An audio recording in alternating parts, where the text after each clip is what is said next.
you thought it was a bit precipitate, as you put it.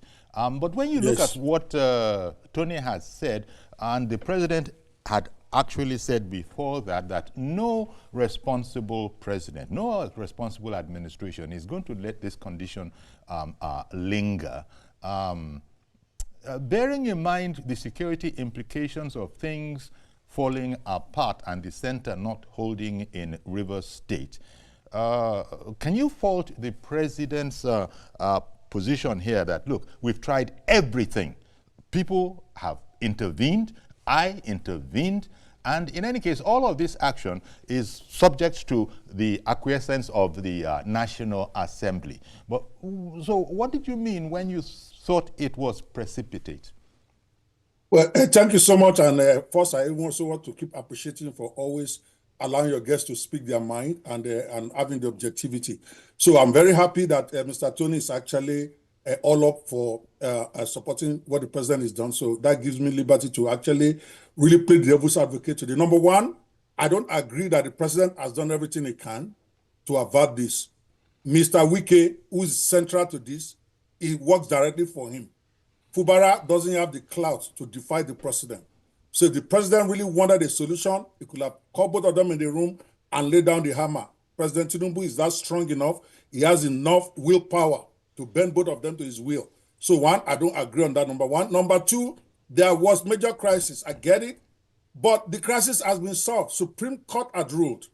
And Mr. Fubara has accepted the decision of the Supreme Court. He has written a letter to the Assembly that he wants to come and present budget. The Assembly itself had sat and said had made some decisions. So they cannot say there's breakdown of law and order as far as the executive and the legislature is concerned at this point in time. Not yet. 6 months ago. Not yet. Let me finish. Not yet, yeah, but you don't just go declare state of emergency because you think it might break down again. Now, as for the pipeline, I agree. Okay, where you're going to be crazy. Don't go after oil. That is what keeps Nigeria together. I can see where Mr. President can say, well, I'm done with you guys. If you're going to go near oil, then we're going to scatter this whole thing. I get that. But it's not the first time oil pipeline has been blown in those areas. So military or police could have handled the situation. People are still going to work. The governor is still there. The assembly is still there. So there is no breakdown of law and order, and there is no imminent danger of breakdown of law and order, because it's not the first time we're having oil pipelines broken. We know what's going on here. Mr. President, as smart as he is politics. So I'm not going to hold it against him, but let's not call a dog a cow for anybody.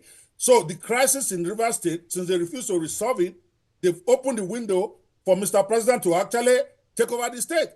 Me and my wife are fighting. Let's go back to that analogy.